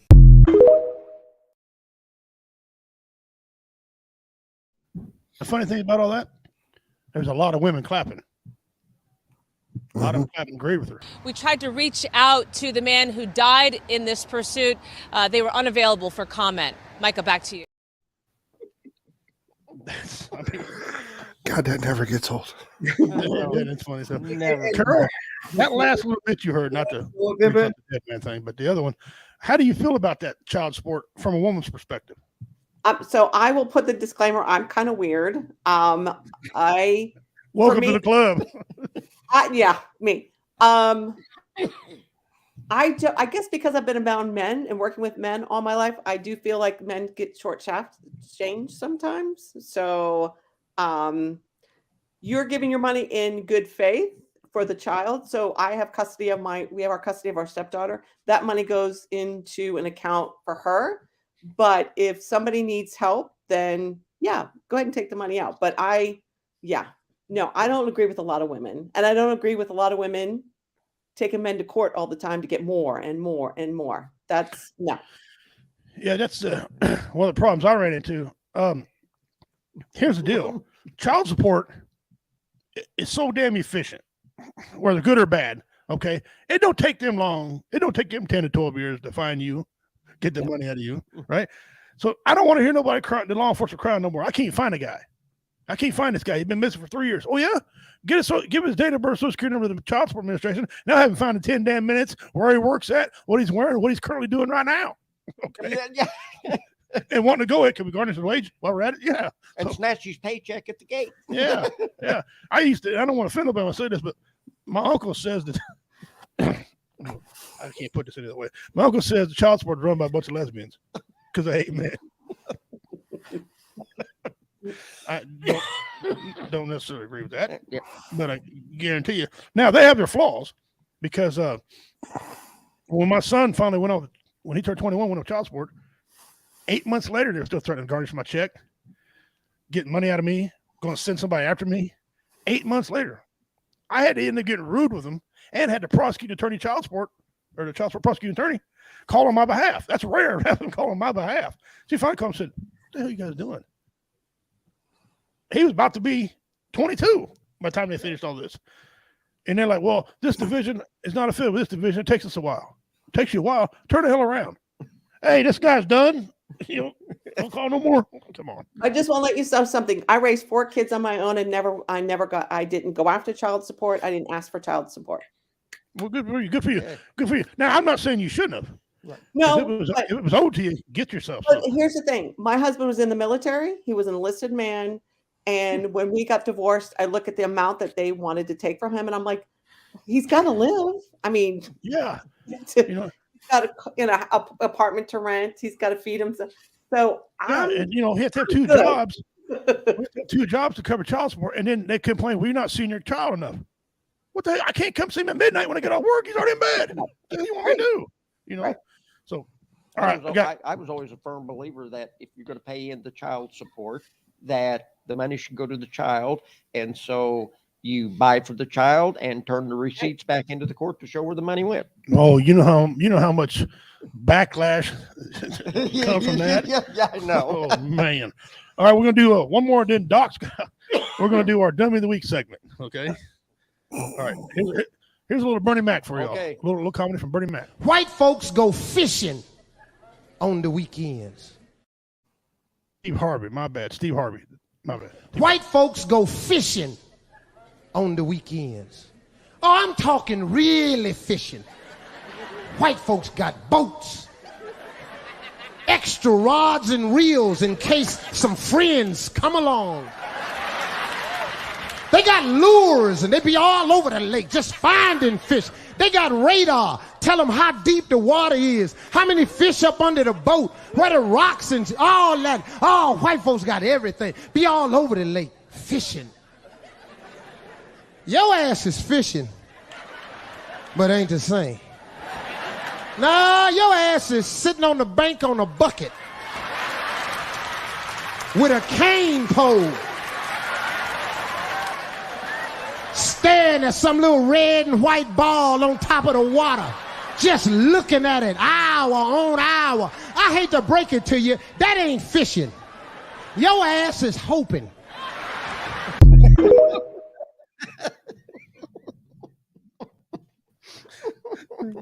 He's most correct. Love that guy. Love all them guys, man. Love them all. Okay. That's why I don't catch much, because I'm sitting on a bucket on the bank. That's you can relate to that, yeah. All right, guys. Now we're going to do a W of the Week. Now, I'm not responsible for anything you heard, and these are not made up stories. These are actual factual things. And we came out of started our segment this year with a guy robbing. You can't make this up. He went into Walmart and tried to rob it with 40 plus law enforcement officials. Okay. They were doing Toys for Tots. He gonna rub Walmart. Although when you walk up, I'm sure all the cop cars are all parked up front. That's a dead giveaway. Something's happening in this area right here. The criminals need to go. No, this jackass. Cut over. Yep. Even dummy of the week. Another dummy of the week.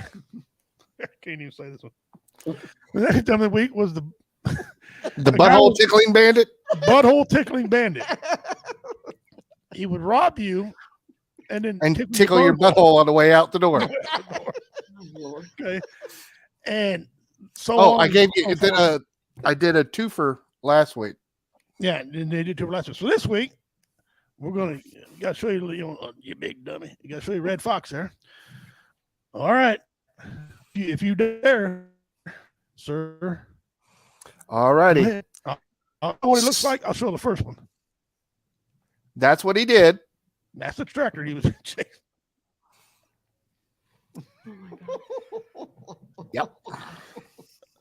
So it's a good one when it involves a tractor. Yeah, it doesn't show me high-speed chase on a tractor. There's nothing high-speed about a tractor. No. Especially on a 73 John Deere. Yeah. Okay. All right. Here we go. Go ahead. All righty. Second. So this happened January 18th, 2023 in Boone, North Carolina, where I had just moved from. So approximately at 9:25 in the morning, yes, you heard that right. At 9:25 in the morning, the Watauga County 911 Center. Hold on just a second, Devil Dog. Vincent, I got your message, brother. You can hang around or you can leave. I understand you got to pick up kid. Thank you very much for coming on and joining us. Dan, we appreciate it. You are welcome. You have an open invite whenever you want to come on. Anytime. And if you want to share anything, I'll give you access to my to our webpage on Facebook, WO Entertainment. And if you want to post stuff on there, anytime you want to post something on there, you're going to have the ability to do so. I want to thank yourself, Big Pimpin', Commander Devil Doc. I get the joy of and pleasure of seeing Carol almost every day and working with her. I want to thank you all for having me. Thank all of your audience. Love the interactive, love the connectivity, love the support for veterans. That's what makes this country so amazing. And all those TikToks of all of our fellow countrymen, love those people as well, because man, they give us some good things to talk about. You have to go around and do the dad thing, but I appreciate it as always. And I, be careful. I'm leaving you with the wild one there. You guys got Carol, so you guys are all on your own. Okay. All right, brother. You take care. Take care now. May the great spirit bless you and keep you and his face shine upon you. Don't dog away. Thank you very much. Take care, brother. All right, brother. All right. Sorry, Devil Dog. Go ahead, bro. I just seen he was leaving. 9:00 in the morning. Okay. Yeah. So at approximately 9:25 in the morning, the Watauga County 911 Center received multiple calls of a male on a John Deere tractor. George Jones. Trying to strike down pedestrians and vehicles within the vicinity of U.S. Highway 421 South in Boone, North Carolina. Well, it gets a lot better after that. After there were more phone calls, not only did the Boone police force show up, but the Watauga Sheriff's Department showed up. Yes. So that meant all 6 cops in Boone, North Carolina were really busy. 6 cops. Don't ask me how I know that. So when they come across the tractor, he is at Three Forks Baptist Church in the parking lot doing donuts with the tractor. Hold on. How the hell is that possible? It doesn't go very fast. Just lock up one side of the brake. Okay. Yeah. Must be dual brake pedal. Yeah. Yeah. Well, upon the 3rd donut, he took out part of the church. You think? So now he's proceeded to do or think he can elude the police on his tractor. So now he's back down U.S. Highway 421 South in a very, very low speed pursuit. What is he, O.J. Simpson? No, it's just him. AC's hanging back. AC didn't come on this one. Okay. So then, upon trying to take out cars coming for him, or other police officers trying to come within him, or anybody walking on either side of the road who's just walking on the side of the road, they almost got hit. The idiot jumps out of the tractor While it's moving. Oh. while it's moving Oh, Christ. Here we go. and brandishes out a Bowie knife.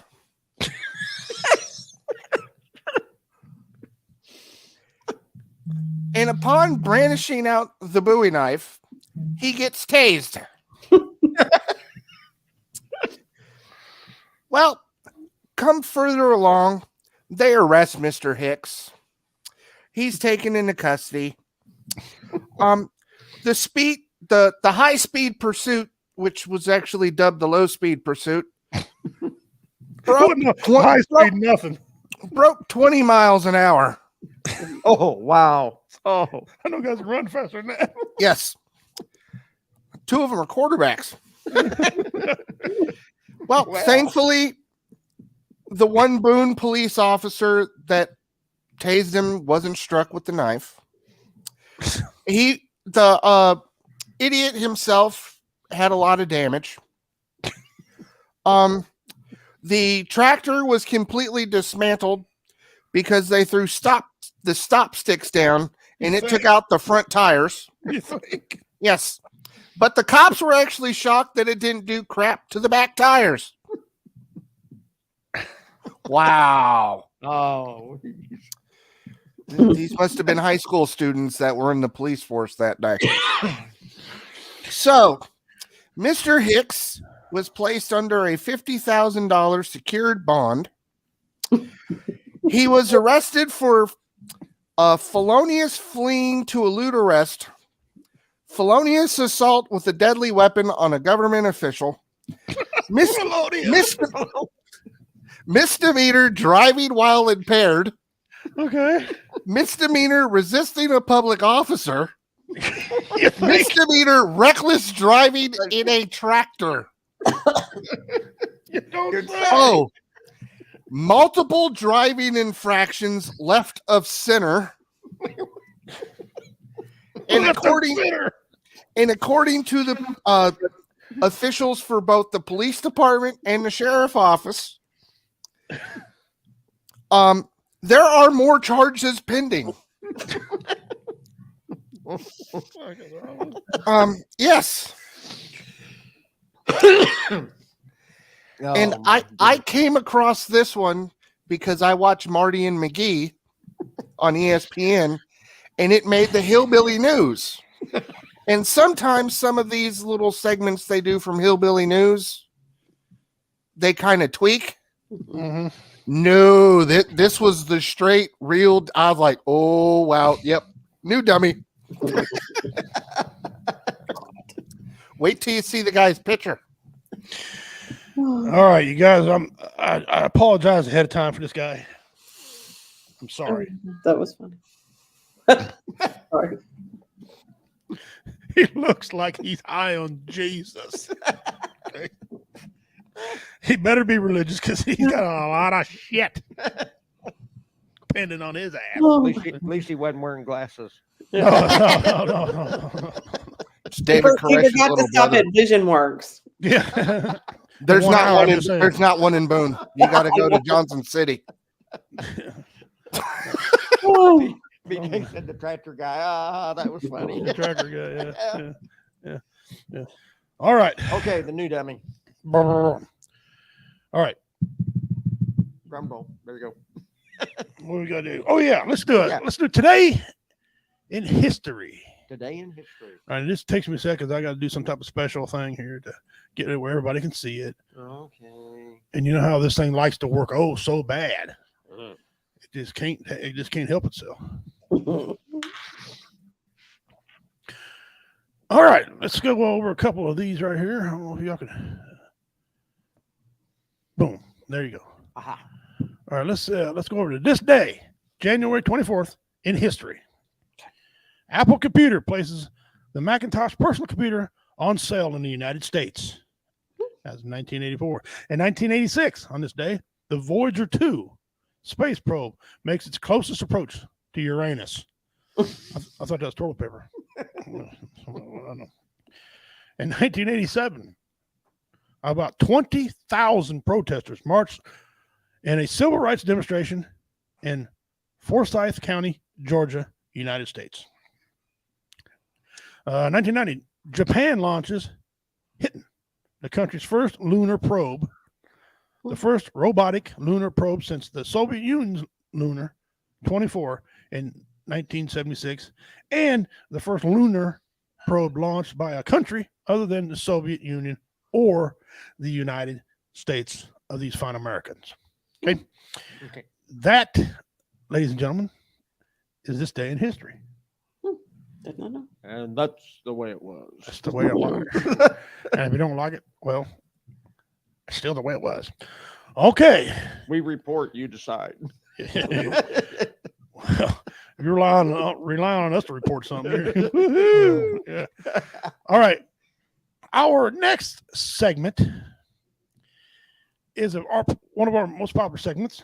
It's called Pimp's Pet. Okay. I am now going to show you a roly-poly on steroids. It's called a armadillo lizard. The armadillo lizard. He can be armor whatever he wants to be. Yeah, he could just do whatever. Yeah, I'm getting out of his way. Yeah, he wants fed, feed him. Mm-hmm. It says the armadillo lizard is from South Africa. You know what? Sometimes things don't look like they're from there. He looks like a South African creature. Mm-hmm. He just does. It just something about that, you know.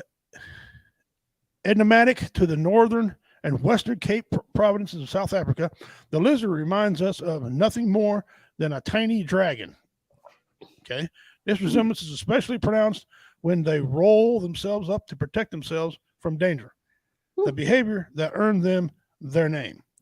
Another interesting fact about the armadillo girded lizards is that they are one of the fewest lizard species who give birth to live young, and there's some evidence that the females may actually feed her young, which is even more uncommon.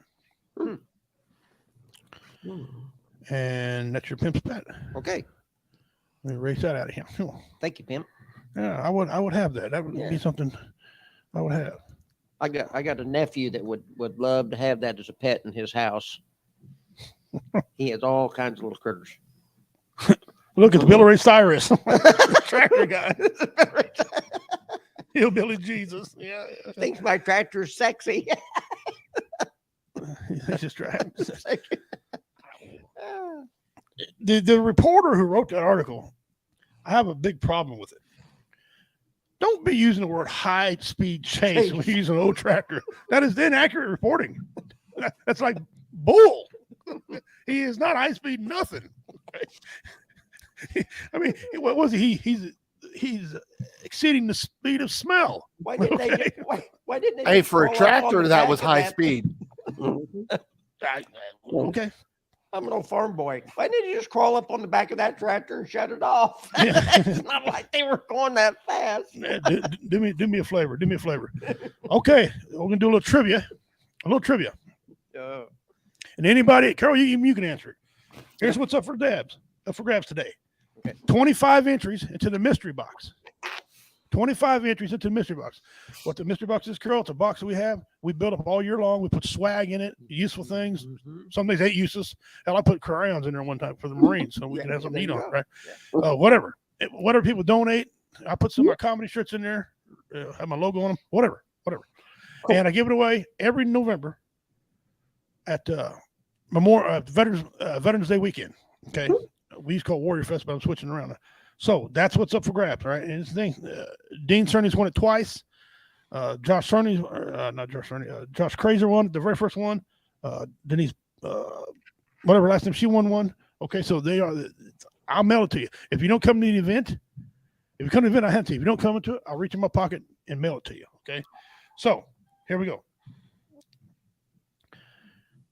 3 dogs died on the Titanic. Or excuse me, 3 dogs survived. Only 3 dogs survived on the Titanic.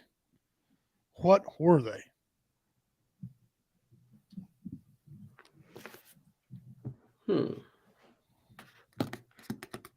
Dean Cerny got a drug test. Yeah, I remember that. I threw a drug test in there. I wasn't trying to tell him anything. I was just, you got an interview. Take this.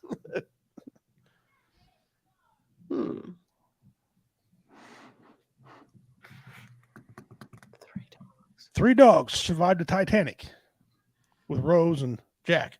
Okay. What were they? Okay, here we ding ding ding ding ding. We have a winner. I don't think 2 Pomeranians and a Pekingese. Dean Cerny, same thing. 2 Poms and a Pekingese. All right, Dean and Show Mom, I'll give you both the 25 because the timestamp is very close. Yes, that's true. 2 Pomeranians and a Pekingese. If you want to see them, go online, look them up. They look like 2 Poms and a Pekingese. The old photo. And one of them was from the unsinkable Molly Brown. Yeah, Jack and Rose never had any of them. the Pekingese. Who won it? Oh, From Showmo. the unthinkable Molly Brown. Showmo. Cool. And then Dean. Okay. All right, guys. That's was your trivia. Moving right along. Yeah. Okay, let's do let's do our other topic here. All right, we got one more topic. Does that make the Titanic movie a movie blooper because they didn't show the dogs? Yeah, I think that's historically inaccurate. Yeah, that is. Although I gotta say something about that movie. I gotta say something about the movie. That the guy that played that captain. Yeah, he looked awful eerie close to the real one. He really Have did. you ever looked that up? Yeah. Oh my goodness! Whoa! I'm like, whoa, that's creepy. Holy hell! He was one of the best. Whoever did his makeup, they had a peg. They did a great job. I looked at him like, I wonder how close he is. Oh, yeah. Whoa! That's before James Cameron, lost his mind. He did have a good movie. It really was. All right. Topic number 2. You are given $25,000 and a plane ticket to anywhere in the world, but you have to leave tonight. Where are you going? Double Doc, brother, you start first this one. Well, $25,000, a plane ticket, and I'm on a plane, right? Yeah. Well, I can guarantee you wherever I'm going, I'm selling the plane the minute I landed. I'm going to have a lot more than $25,000. I would probably go. I don't think you own the plane. Let me see. It says you're given and a plane ticket. Yeah, you don't get the plane. You get you only get the well, ticket. if I'm the only one on the plane, I've already worked out a deal on eBay. So the minute that thing lands, it's been sold. Amazon knocking on your door. Yep. Yeah. I'm going to somewhere probably like Fiji or Tahiti. I haven't heard Fiji in a while. Have you ever heard Fiji in a while? I've heard that. I heard Fiji. Or Costa Rica. Costa Rica. Okay. Or New Zealand. Oh, wow. Take them a while to find me. I didn't say you had to be a criminal. I just said 25 grand. I know, but I'd make sure if I got 25 grand in a plane ticket, I did something stupid so they can't find me the next day. There you go. All right. Commander? Holy Land. Okay. I don't even have to think about that one. Okay. It's on the bucket list. Well, that's just free money for you anyway. Yeah. Okay. All right. Guest, Carol, what do you say? Iceland. Iceland. You never got to go there while you were active duty? You aren't missing much. I want to see the Northern Lights. I can either there or Alaska, but I prefer to go to Iceland. They are great. Yeah. I have seen that's on my Northern bucket Lights. list. I want, and my brother, and I want to see the clear ice and all that. My brother, it was the last trip my dad went before he passed away with my mom. So I want to do something he did. Yep. I've been all over the world. Israel, Spain, Greece, been all over the military. I've been over to other countries. I don't know. I think probably where I'd like to go is probably Ukraine. And I would love to put on a comedy show for their veterans, because I know they got some men and women over there that are all messed up and stuff. You know, they had to pay me for this one, though. I can't do everything for free. I haven't got any money. But, you know, go over and I'll take it 25. Me, Richard Montano, and Typhoon Panda. We'll go over and put on a freaking show over there for them. Oh, that'd be cool. Yeah. And that'd be what I do. They could use it. They use a lot of things. Yes, they can. And you know something, the Russians, they're civilians over there that are getting. They need some things too. You know, they're going to need it because a lot of the Russian people don't want to be there. Nope. So show mom Denise said I saw Northern Lights in Alaska. Yep, that's where I saw mine. Yeah. We were up there for winter warfare training. I've been to Whidbey Island too. I lived in Washington for many years. Yeah. Okay. If I was dating my wife, or my second wife, a very beautiful woman, she says, "Where do you think we want to go on our honeymoon?" I said, "Carlo, Missouri." If you know about Carlo, there's like what 6 people in Carlo. And I know that counts the dog. Yeah, that's right. See, I lived in a town in Jamesport, Missouri. It's got a heavy Amish population. I'm not Amish, I'm native, but anyway, I grew up there, and we go over to Carlo, drive through it. If it wasn't for the curve in the road, you'd miss the damn town. I don't even leave the town. That's more like a village. Yeah. Okay. She's like, no. Okay, you said throw something out there now. I mean, you can't be like that. Yeah. Dean said, it's a Navy thing. All right. It's a Navy thing. All right. Yep. What mom say here?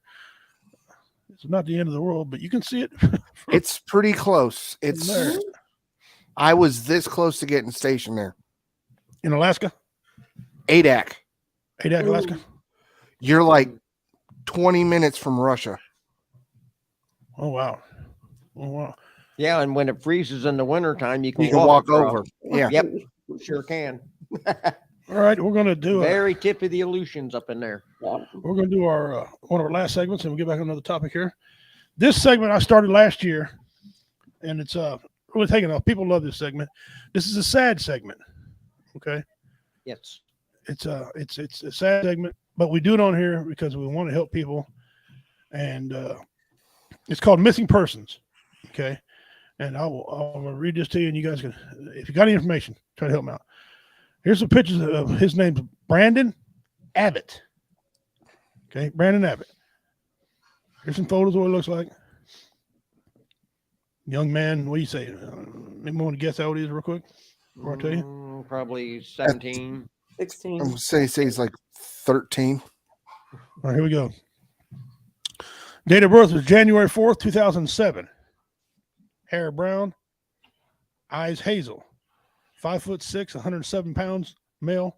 The guy man, his race is white. Brandon has braces on his teeth. It's pretty evident in the pictures. Braces on his teeth. Details: the San Francisco division of the FBI and the Pleasant Hill Police Department in California are seeking assistance for the public, from the public, to locate Brandon Abbott. Brandon was missing from his residence in Pleasant Hill, California, sometime between 10 p.m. and Sunday, June 16th, 2022, and 9 a.m. on Monday, January 17th, 2022. He has not been seen or heard from since his disappearance. Anyone got any tips and any information regarding the whereabouts of Brandon Abbott is asked at the FBI San Francisco field office at 415-553-7400 or Pleasant Hill Police Department at 925-288-4600. You may also contact your local FBI office, the nearest American Embassy consulate, or you can submit a tip online at tips.fbi.gov. Tips can remain anonymous. Field office, San Francisco. There he is. One more time. You look at him. Guys, if you have any information for the family, they'd sure like to help. Yeah. The good thing here on here, we did one of these earlier in the year. Maybe it was last year. And Devil Doc was looking on his phone at the same time. And come to find out, the lady that we had on here missing, she was found. She was found, yeah. She's already found. Weird circumstances. We don't know what happened to her, but they found her and she was alive. So I think that was back in October last year. Yeah, it might have been. Now, it wasn't from us. No. But I'm glad we could help him out, put the word out there for him. And that young lady was in California, I think.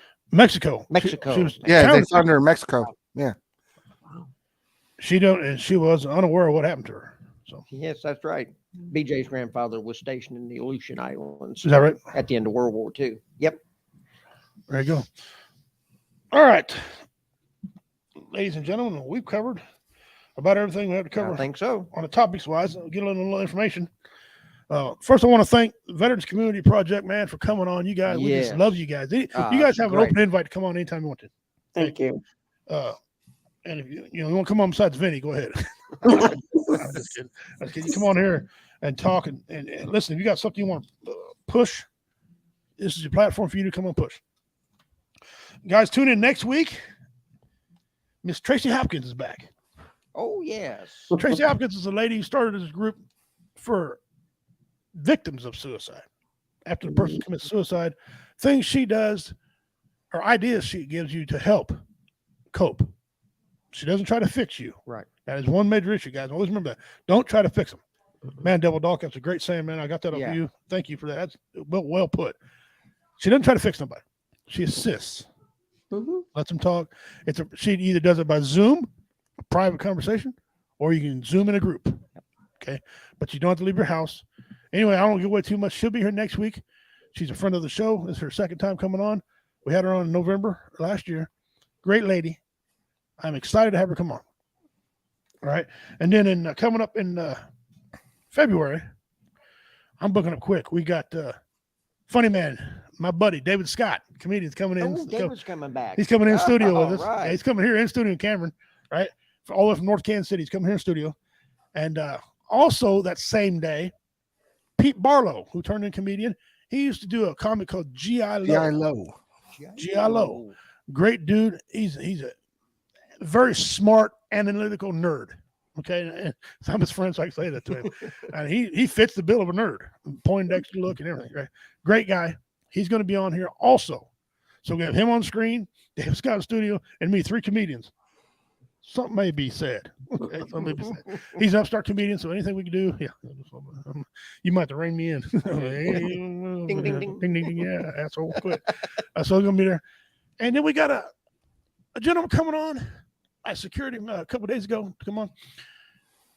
He helps veterans. He helps anybody, but veterans too, whether it's body, mental, or hypnotize you.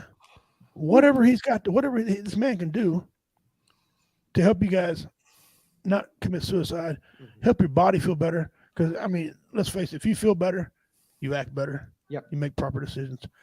And so these are some of the things I got coming up before we got coming up in February that we're going to have on the show. We'll talk to the guy. So, yeah, Devil Doc, he's going to be with us. And these are interesting people. You don't want to miss out. That's what we got coming up. If you're not a member right now, go over to YouTube, hit like and subscribe. There you go. Hit like and subscribe. That way, every time I come live, your bell will go off. Okay, we'll be on there. If you're on Facebook, thank you for joining us on Facebook. Thank you guys on VRS. Hit like. I don't know if you can subscribe or not.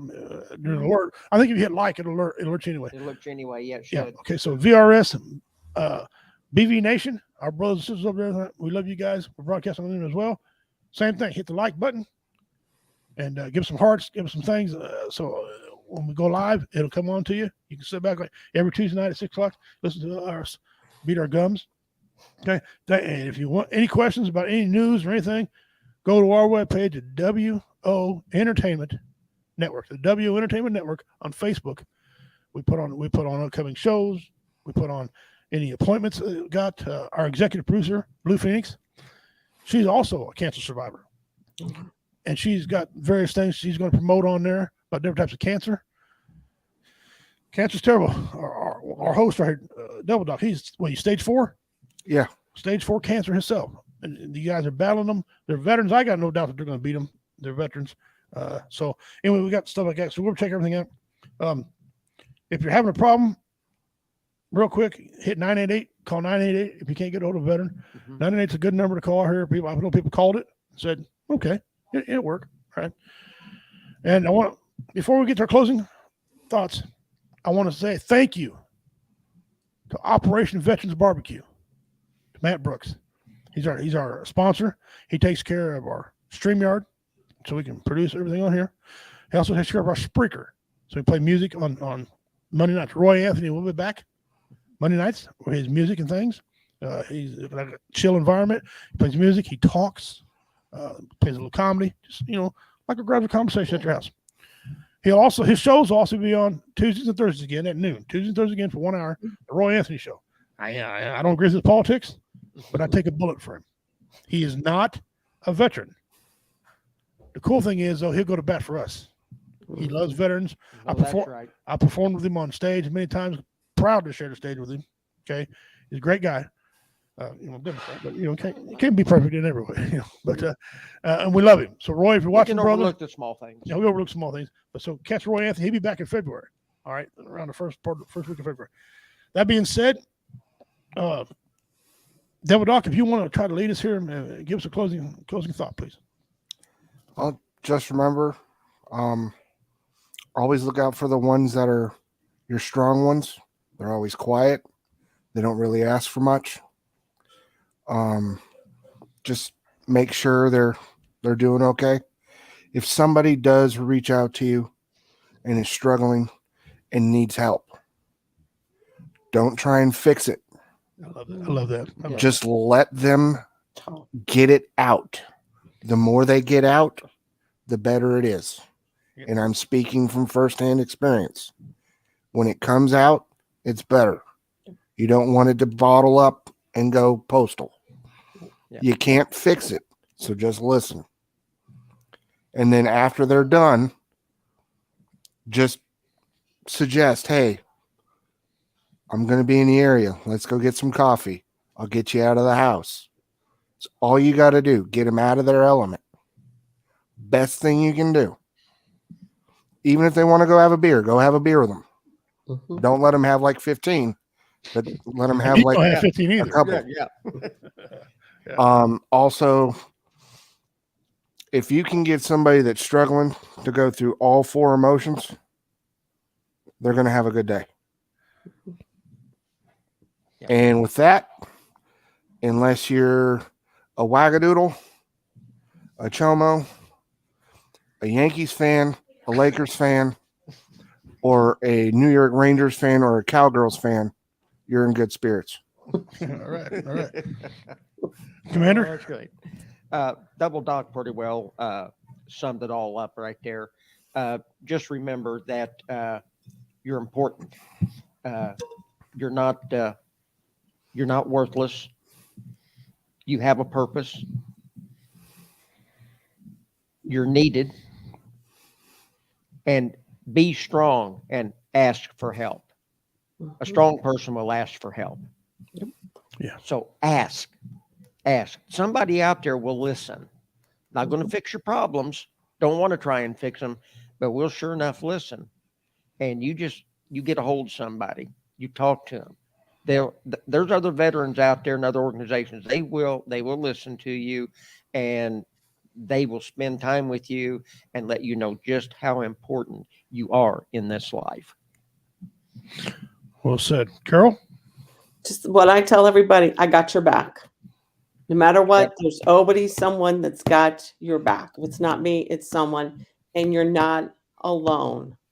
We went in as a unit. We're going to go out as a unit. And that's what I believe, and that's the philosophy I go by. Yep. Nobody left behind. Nope. Not All on right. my watch. There you go. Well said. Thank you, Vincent Morales. Brother, I know you're listening to catch the end of this. Thank you for coming on. Like I told you before, open invite, brother. Anytime you want to come on. Carol, Man, it was glad to meet you. Yes. Same here. We love meeting other veterans because I mean we can talk. We know what the hell we're saying. We can say how to you're like, yeah, I know. Oh, too. yeah. I know that. Yeah, I was there. Yeah, been there. Yeah, done that. Yeah, that's just how we are. I want to close the show just like I always do. You are not worthless. You have value. Yes. No matter what it is. There's things out there you can do that I can't do. I have things I can do that you can't do. The Great Spirit has gave me the ability to make people laugh. Let me make you laugh. Let me do that. I can't sing. You call me up wanting to sing, you're in trouble. Okay, I cannot sing. It's not like I'm killing a cat. Okay, I can imitate all these people and all these impressions, but I cannot sing a lick. All right, that's weird. I don't know how that's even possible. Anyway, call me up. Unless you're a child molester, we don't want to hear from you. Right? But we love you. We love everyone out there. See this right here? That's too many. Yep. That's too many. Way too many. As a good friend of mine says, I'd rather spend 3 hours talking to you on the phone instead of 30 minutes of your eulogy. That's right. Okay. And I'm going to be honest with you. You know, and I've said this to everybody. I hate it. I hate suicide. Okay. I have a problem with it. If you do it, this is wrong, but I think you're a coward. Yep. I do. I'm wrong. I know I'm wrong, but it's just how I feel. Okay. Because it's a selfish act. Don't do it. But I don't want you to do it. I want to keep you from doing it. So that being said, check me out on Sundays. I'm with Sports Church on the VRS network with Devil Doc. Football's heated up, guys. The playoffs are coming. Mm-hmm. Talk about NFL. We're talking about baseball. Talking about college basketball. Pops has no idea what he's talking about. It's fun to listen to him. He's like, I don't know nothing about no college. Stuck in the weeds with that. It's hilarious. It's hilarious as hell. We'll go to MMA. I'm a former MMA fighter, so I enjoy the session, and I have some useful tips about it because he's fight. So catch us on there. We'll be back Tuesday at 6. All right.